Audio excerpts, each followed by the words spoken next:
this moment, being surrounded by people who appreciate Tom's work, whether it was written or drawn. It's a deep honor. And I hope to continue to deserve your attention as I attempt to write works of fiction. Adair, I have to say that your interviews is one of the greatest bodies of work that I've put my eyes on. And if none of you have read it, you can just go to the Tom Lee Institute's website, and in their navigation, you can get access to a PDF, and you can find yourself lost for hours and hours in a beautiful, intimate interview with someone who all of us in this room don't have the perspective of what that person's perspective was. I found that reading through that transcript was the best history lesson. If I could go back and take all the history classes out of high school and just read that, I'd have been all right. And I hope you really do get a chance to read it, because for me it's very impactful, because it confirmed my ideas in this book, In Front of You, Time Off. So this transcript that I read confirmed my ideas in a book that came out many decades later, and also confirmed that I'm on a good path of writing my first fiction piece, because I am not your grade A student in grammar. I never took any creative writing. I never took any formal literature. The only thing you could say I was decent at in high school was writing an email, and that's about it. And talking to Adair about Tom's work, which is unbelievable, has that he didn't have a traditional background in writing, yet when you read his works, it's as if he surpassed people that have every degree you could imagine. And so it gave me a boost of confidence that I need, because it's scary and vulnerable when you're writing, let alone nonfiction. But when you're writing fiction, it's a whole other ball game, because it's no longer about you. It's about these characters, from Martin Brady to any other character that is at the center of any good fiction. I think Dr. Carl Jung once said, and if you write fiction, you don't have ideas, these ideas have you. You could call it God, you could call it source, you could call it whatever it is. You're just the chosen channel at the time. And so anyway, if a good old boy that wants to go back to El Paso and write some damn good Westerns that didn't have a literary background, I think I got a shot too. So thank you for that interview. It's been such a source of inspiration for me. So one thing from that interview that is fascinating is how much Tom got a chance to travel the world. And not travel in the way of it's all exclusive, you land, you go to one location, you have a good time. Nothing wrong with that. But Tom's travel was true parts unknown. And because of that, he was able to pick up on beacons of culture that then influenced his work when he finally decided to sit down and work. And the book out there in front of you, Time Off, that's how I would summarize what the book is trying to say, is that if our head is too down, working on the task, working on the busy work, that you're going to miss out on an investment in better ideas.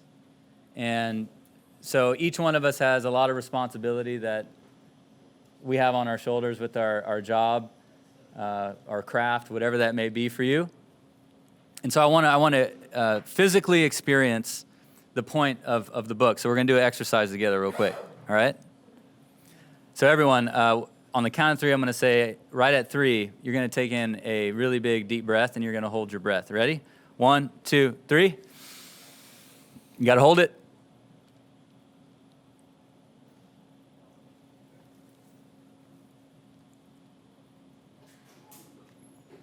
A little more in. Keep holding. All right, you can exhale.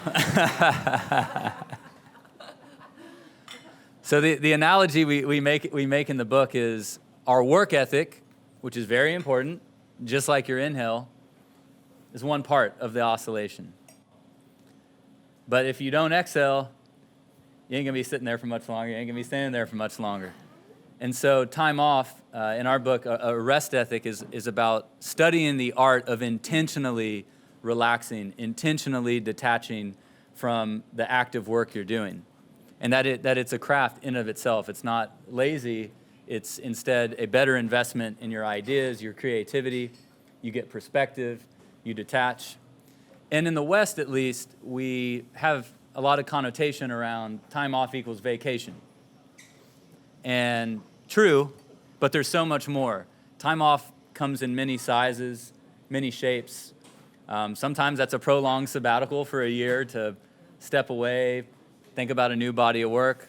That sounds nice. I'd like that in the near future. But sometimes time off is, you know what, I've got 15 minutes between this call and my next call. Am I going to intentionally do something that's restorative, gets me, stepping away from the grind, from the work? And so in our book, Time Off, we talk about the many, many forms of time off that, just like a balanced diet, you just don't want to eat all of one thing. We have a balanced recommendation of the many forms of time off that can bring you meaning, can increase your creativity. And so I've been sitting here thinking ever since Holly reached out to say, hey, we'd love to have you come talk. I'm like, well, first of all, I can't believe this is happening because I'm such a fan of Tom Lee's work. But then I was like, I'm going to try to make a connection and correlate my body of work with Tom's life. And recently I was researching again in your oral history that how old, Adair, you'd probably be able to say, how old was Tom when he did that visit in Italy?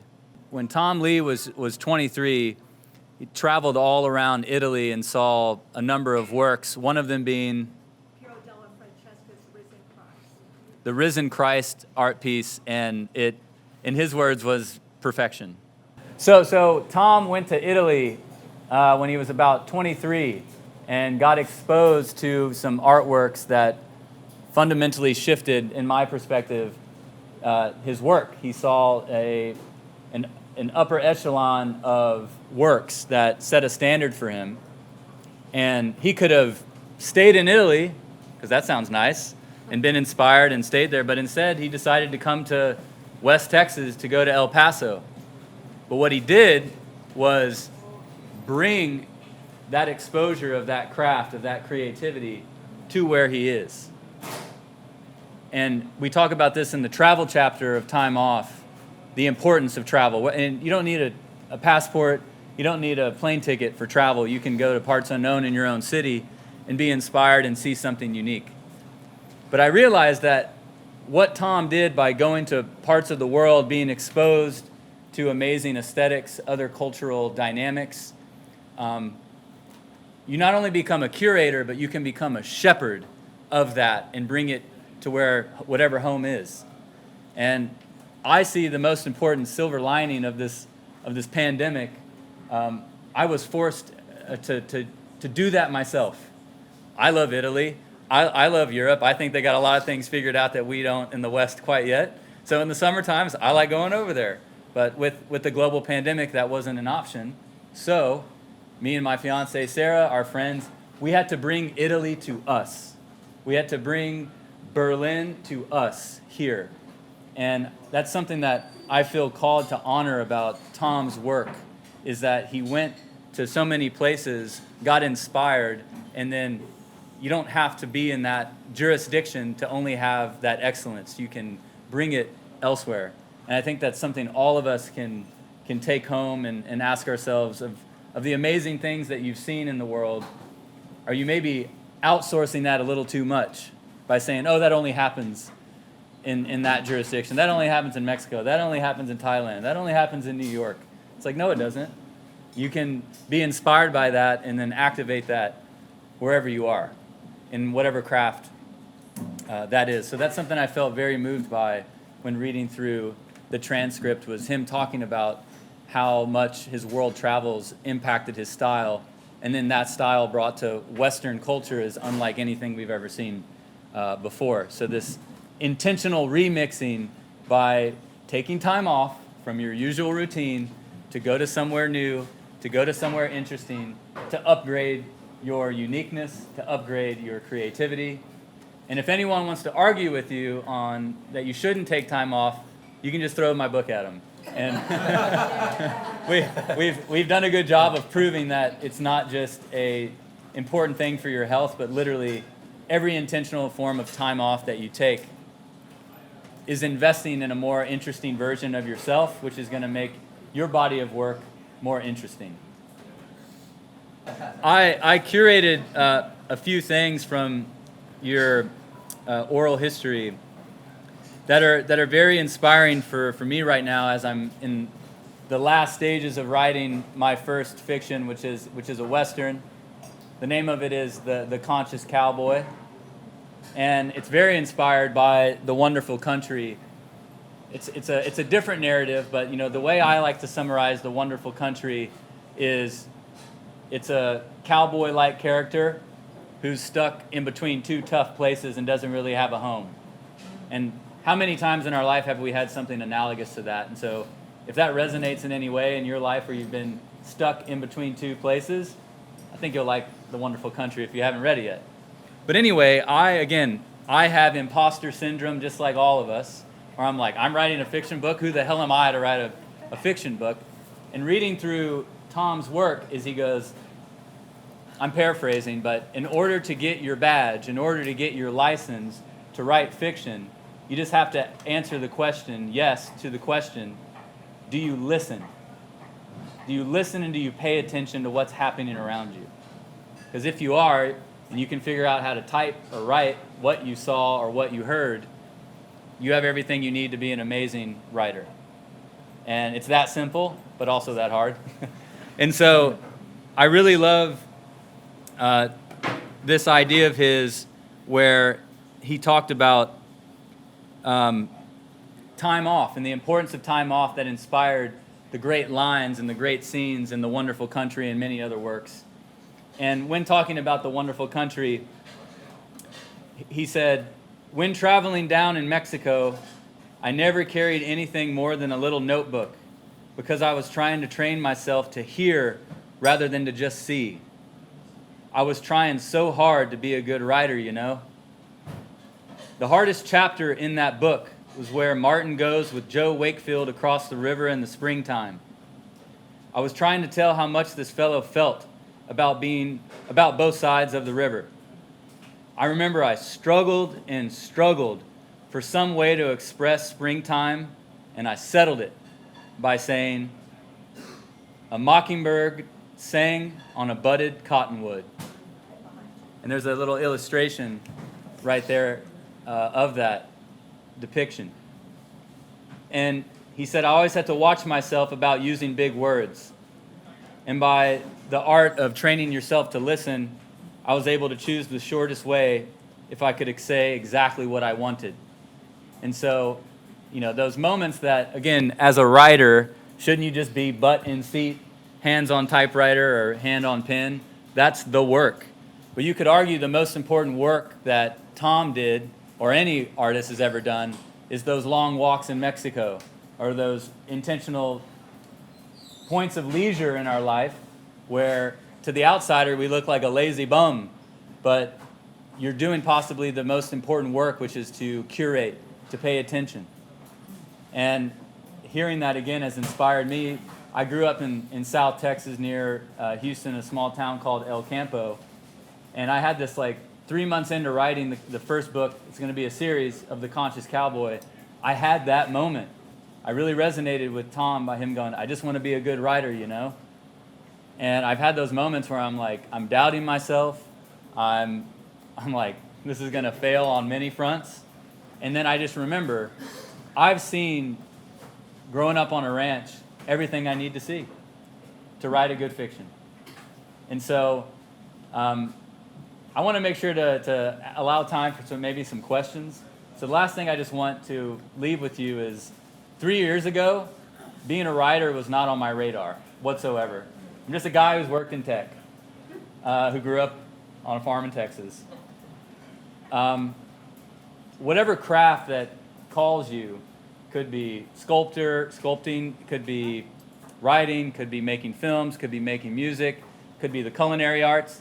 Whatever it is, you can do it, and you should take your leisure very serious, because what you do in your leisure is all the fuel you need for your craft. Because Tom did it, I'm trying to do it, and I'm pretty sure every epic artist that you appreciate spent some of their most important time doing what others would consider not work, so that when they did sit down to work, they had accomplished the hardest thing first, which is to truly have something to say, because you've seen it, you've heard it, you've tasted it. So this is me giving you all a hall pass to enjoy some time off, because it might be the most productive thing that you actually do in your craft. So the book has about 50 to 60 micro habits, micro dose sort of behavior recommendations to see your own balanced diet of a rest ethic.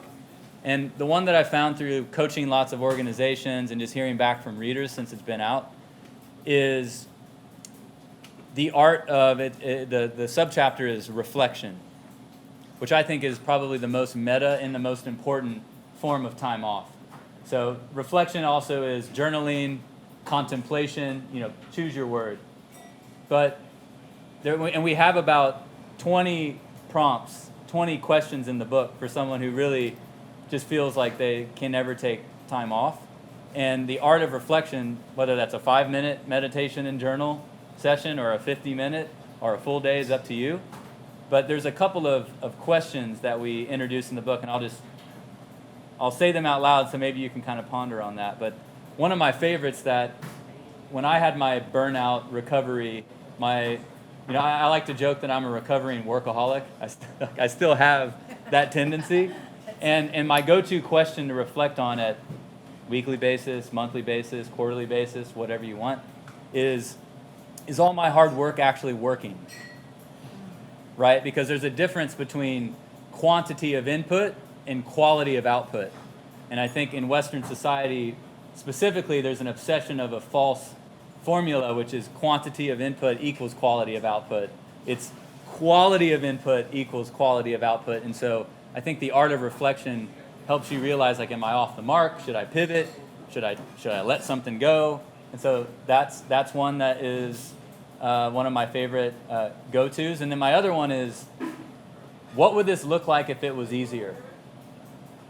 So if you're in the middle of a project, or that prompt actually was huge for me to finish that book that you have in front of you, Time Off. I was in a 6-month plateau. The book was like almost 6 times longer than what you're seeing right there. A lot of stuff. The first editor that like, she humbled me, you could say that. She's like, there's nothing here, and you need to basically. She told you to relax. Yeah. Well, she told me to relax, but also she said you need to go back to square one and like reflect on this. And I was so overwhelmed by like going back to square one that I asked myself that prompt. So I took 30 minutes to myself to answer the prompt. What would this look like if it was easy? And what was hard for me was writing in the traditional sense. So in my mind, writer, sits down, typewriter or keyboard, writes, right? Empty word processor, blinking cursor, type. And that's what I had done. And it was brutal for me, brutal. So I asked myself, what would easy look like? Well, as you can probably tell, I love talking. I really like talking. So I told the editor, all right, I'm going to pay you to interview me, similar like you did with Tom, and I can talk till the cows come home. So I talked the first version of that manuscript. I let go of the whole idea of me typing the first draft. It was a transcription of me talking about it. Then I had a rough draft that it became really fun for me to curate and edit from. But ultimately, I don't think I would have came to that realization if I didn't stop what I was doing and ask myself, what might an easier path look like? And so that's another prompt that I would say, if you're feeling overwhelmed and that you can't take time off, I'd say you can at least take 30 minutes to try to answer those 2 questions, and that'd be meaningful time off. For my 30th birthday, me and my buddy Pablo Pablo's from Laredo originally. Pablo and I went to Oaxaca, Mexico, and got to tour palenques and got to see how mezcal is made. And that trip specifically gave me visuals of some of the mezcaleros, how they're all, I mean, it's one of the last spirits that is still 100% manual labor. Like it's for it to be called a mezcal, it's hard work with human hands. And just observing all of the steps that go into that. If you drink enough mezcal, you might see things. That trip down in Mexico really inspired some of my new book, because I'm a big student of Joseph Campbell's work. And Joseph Campbell is considered one of the most brilliant minds of studying mythology throughout history. And one of his, pretty much in every lecture that he ever gave to students, when someone would say, "Do you have any advice?" And he's like, more or less every 10 years, we need new myths. Myths are meant to be remixed, nothing new under the sun, but a new myth told a different way. And that's always really resonated with me, especially now that I'm going into the art of myths and creating myths. And, I grew up, that trip meant a lot to me because I grew up with my grandfather, who was a horse whisperer, Bill Fitch.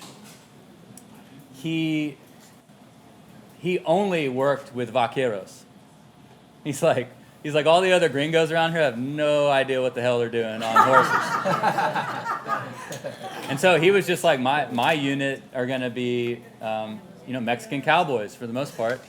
And so I grew up spending half of my time in Texas, half Czech, half German culture, but the other half I was in Mexican culture.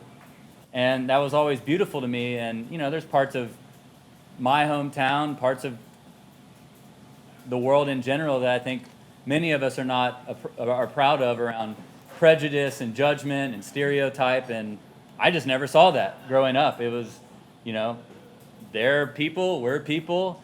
I love fiestas, they love fiestas. I like siestas, they like siestas. And my largest North Star of human dignity that I'm attempting with this new book project is to, what I, in my own words, heal the cowboy archetype. Because when I go back home now to my hometown, El Campo, Texas, I'll hang out with cowboys, but I feel they lack character. They lack dignity that I saw growing up because of things like prejudice, etc. And as Joseph Campbell always says, we need new myths to inspire new generations to be of high integrity. And so when Pablo and I were in Mexico, like the level of being welcomed by, like, I'm an outsider, I'm a stranger, right? I'm showing up, but they don't treat you as so. These people on the palenque treat you like their own, walk you through it. There's respect. And I think we all know what that is like, to feel both that side of it, but also the other side of it. That's unfortunate, but we know that it's out there in the world. And I think the power of myths reintroduce us and remind us to live above the line. And so I think that, growing up with these sorts of stories, and I think older cowboy tales, there was, they were like the Western samurais, and I'm just wanting to add more wind into the sails of that narrative. So, yeah, those amazing trips to Mexico, truly being hosted, makes me want to remind people that there is no difference, even though there's something, like a border or a state line. There's no difference. And one of them is, it's a simple exercise that I recommend you can do it for yourself, but if you have a significant other, it's also a valuable exercise. And you just take out a sheet of paper, and you write a line down the middle, and you put more of on one side, less of on the other side. And you sit there, take 30 minutes, however long you need, and you ask yourself, like, what do I want more of? Like, brings me joy, brings me meaning. What do I want less of? things that stress me out, don't bring me meaning, etc. Again, you can do this for yourself. Handle it with caution, but it can be helpful with your significant other too. So by regularly doing that, I open up the path of working smarter versus harder. And so by doing that exercise, I was able to realize that at this stage with a full-time leadership position, I'm not going to get your usual 90-minute, 2-hour, 3-hour, 4-hour window to do some deep work.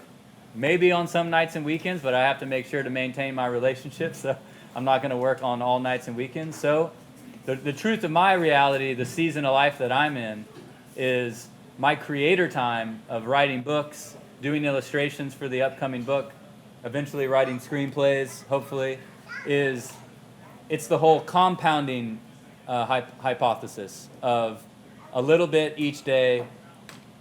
After 365 days, like you can create way more than you think.